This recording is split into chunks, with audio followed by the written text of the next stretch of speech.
السلام عليكم، مرحبا بكم في قناتي. اليوم ان شاء الله راح ندير لكم كوكيز. واش عندي 250 غرام تاع زبده، عندي 390 غرام فرينه، عندي 90 غرام سكر بيور و90 غرام سكر بني، عندي مغرف بيكربونات، وعندي قرصه تاع الملح وزوج حبات تاع البيض، وعندي زوج طبليطات تاع الشيكولا، وحده نقطعها نديرها في العجينه والاخرى نديرها من الفوق. ودركا واش ندير الزبده فوق النار حتى يتبدل اللون تاعها.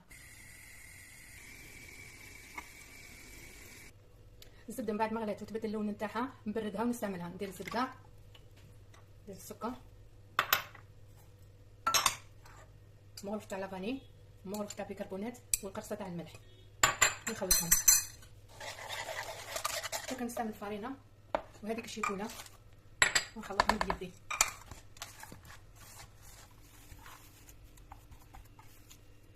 درك نكورهم،